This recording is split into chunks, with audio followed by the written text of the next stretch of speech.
Hello, everyone, and welcome to the wrap-up show presented by the UPMC Health Plan. Day 3 on the practice field and day 4 at St. Vincent College, officially in the books. I'm Mike Prisuta, joined for the wrap-up show today by Craig Wolfley. It rained today, but it didn't rain on the Steelers parade. Practice continued and concluded uninterrupted, and one of the guys who looked like he was really feeling it down on the practice fields here at St. Vincent College, tight end, I think, Connor Heyward, who joins us now on the wrap-up show. Connor, thanks for joining us. I had you for a touchdown catch in 7 shots. I had you for a long reception in 7-on-7, and I had you for a quote-unquote block. I know there's no shoulder pads, but it looked like you had Corey Trice Jr.'s number on a running play in the last team drill of the day. Looked like you had yourself a day out there. Did it feel like it? Just another day and another opportunity to get better. Whether I do good or the other guys do good, we're just trying to get better each and every day.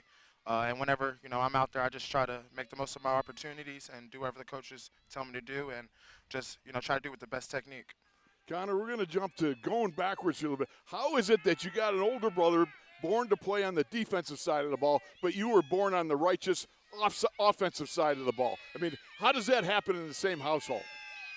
I would say I'm an athlete. Growing up and being recruited, a lot of teams wanted me to play offense and defense, and then I went to Michigan State, ended up committing there. Started off on offense, but if that didn't work out, they wanted me to play defense. But I'm glad the offensive side of the ball worked out because I just love offense. Offense, the guys get a little bit more love, and defense, you make your own plays on defense, though. On offense, you got to work as a unit, and that's something that I like. You got to rely on the quarterback, the O-line, and everybody do their job. Connor, I mentioned or referenced you as a tight end, I think, at the outset of this interview. What's the designation? What's the proper way to identify you? Is it tight end? Is it fullback? Is it H-back? Is it something else? Honestly, I don't know. I don't want to limit myself to one particular position. I think I can do a lot of things on the offensive side of the ball, but that goes with a lot of guys. Darnell could play, multiple positions. Pat, Zach, and all the receivers we have. A lot of guys that are versatile. Calvin Austin, Ant McFarland, Jalen Warren, Najee. A lot of guys can do a lot of things. And I kind of look at myself as a football player, just plugging myself in and being able to play wherever the coaches want me to play, and just doing that at a high level. Connor, your skill set is very impressive, whether it be blocking, running routes, being able to read coverages, all those sorts of things. Yet at the same time, I look and I watch you catch the ball, and I've heard whisperings from teammates and other people that say, you got one of the best pairs of hands in training camp. How so does that go, man? I mean, that's pretty impressive when you got some pass catchers like we do, and you got some people that really recognize your talent for catching that big skin. Yeah, I think not just me, but everybody else. You've seen George make some crazy highlight catches. Deontay, Allen, I always try to catch it with 2 hands. Sometimes you're going to catch it with 1. Pat has a lot of acrobatic catches. But at the end of the day, you just want to come down with it. And, that's the goal each and every play when the ball's thrown and put in the air, whether you got to dunk on somebody like Coach T says, or if you got to catch it low or, catch it wherever the quarterback puts it. But Kenny, Mason, and Trubisky are doing a good job of, finding the open receiver and just putting the ball up and trusting the guys and to make a lot of plays. Connor, the cliched analysis in the NFL is a player is supposed to make a huge jump between week 1 and week 2. I think one of the reasons it's cliched is because it's true.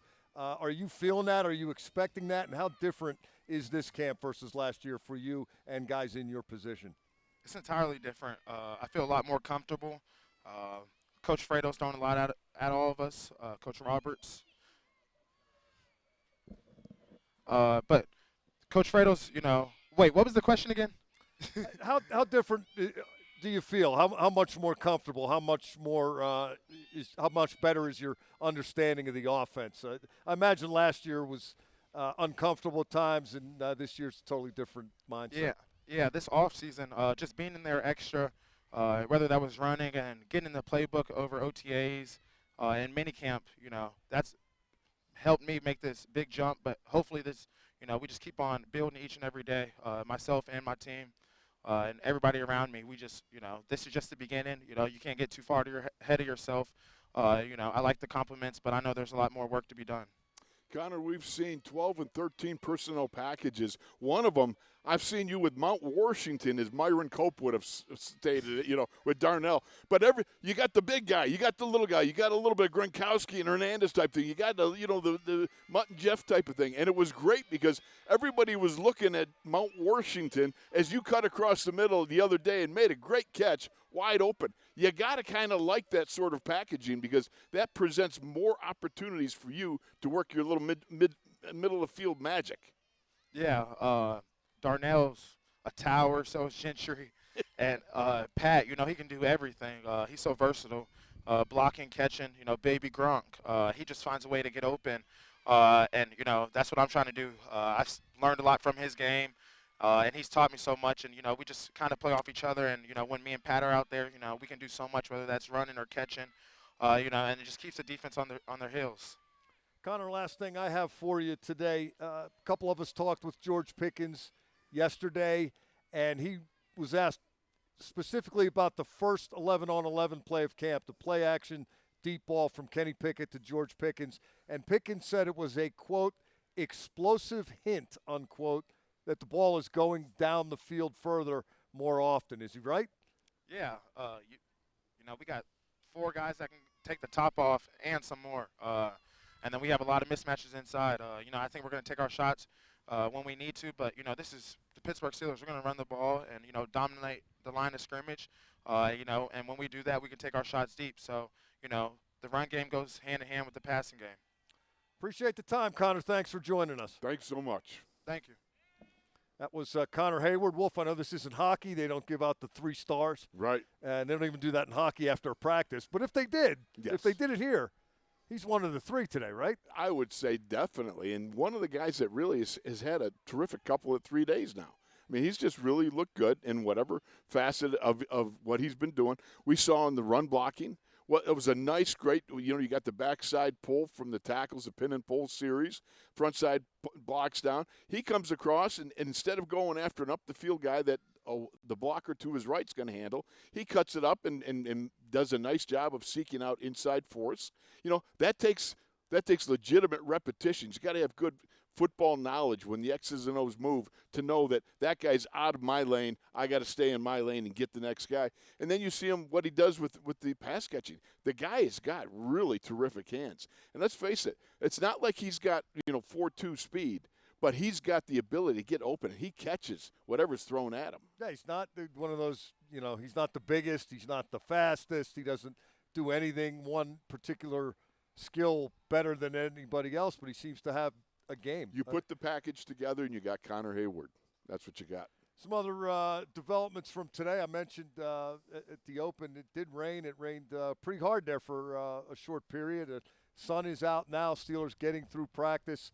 I haven't heard Mike Tomlin's comments today, but I imagine he would say something, Wolf, along the lines of, you got to play in all conditions, so you got to practice in all conditions. Yesterday, it was oppressive heat. Yes. Today, the slop. We welcome the rain is what he would probably say.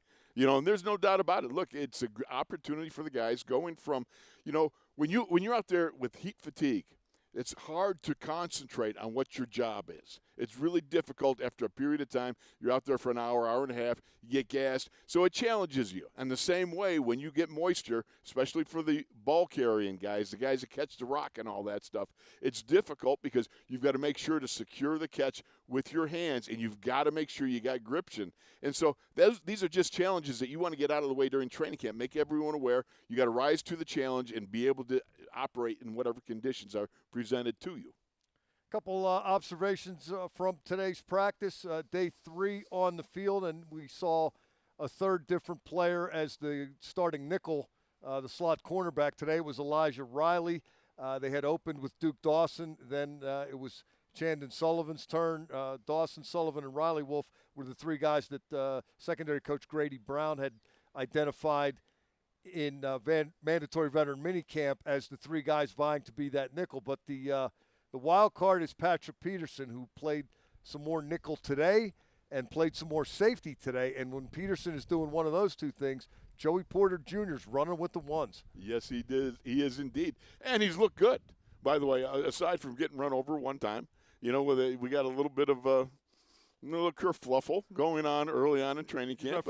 Referencing George Pickens yesterday? Yeah, of course, and that's okay. That's all right because, one is going to make the other better. You can go at it back and forth. But I must say, with Elijah Riley, go Army, beat Navy. That's because he was at West Point, as my son Kyle Jacob was at West Point too. So I have to throw that in for him.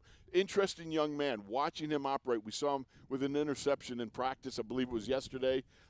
Coming off the slot, jumped a route, did a nice job there. So they've got to find. They're looking for that guy, the next Mike Hilton. Really, what you're looking for because Mike Hilton really set a standard of being able to blitz, being able to run defense, and be able to cover. I only wrote down twice today WHBS, which is a new designation I have for would have been sacked on a play. Now, yesterday was a tough day for the O-line. Today looked like a little better. But as I discussed with your colleague Max Starks on the pre-show, those guys need the pads to really have a chance to block some of these explosive edge-rushing athletes, don't they? There's no question about it. Look, when you don't have pads, what are you going to hit on the chest area? Because of the fact the pads make it spread out a little bit more, you have an opportunity to, when you punch as an offensive lineman, you have a surface area that you can actually engage with. When you don't, guys are all bent over and bunched up, and you end up jamming your hands, fingers, and stuff like that. And there's a little practice decorum, practice etiquette. How fast are you going? And those sorts of things make it a little bit difficult for the offensive lineman. When the pads come on, then we're going to get a real good look at, is the heat in the kitchen? Because if it is, you're going to see Captain Cam walk back out there and go, hey, offense, stay off the quarterback. I love that. I'm sorry. You wouldn't have loved hearing it back. No, I wouldn't have loved hearing it. That would have been fighting words back in the day. But I'm at my advanced age here, I'm copacetic with it. Last but not least, 7 shots. I had it scored 5-2 for the defense. Connor Heyward with one of the scores for the offense, and Zach Gentry, the other one. There's those tight ends you keep talking about. That makes it 7-7 through 2 days. They didn't do it the first day, but they've done it the last 2 days. That's what you want, right?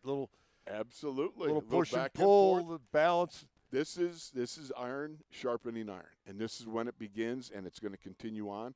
It's going to add up. The intensity is going to ratchet up more as we get the pads on. Then you got Friday Night Lights, and then we're on to the preseason. This is what it's about, giving the opportunity for these guys to get acclimated and then being able to accelerate from there, and you start putting together the very foundation of the 2023 team coming up. That's going to do it for the wrap-up show today. Thanks for finding us. However you found us, we will be back at it here on Steelers.com with more of the same tomorrow, pre-practice and post-practice shows, because, hey, the Steelers are at training camp, so where else would we be? For Craig Wolfley, I'm Mike Prisuta. This has been the wrap-up show presented by the UPMC Health Plan.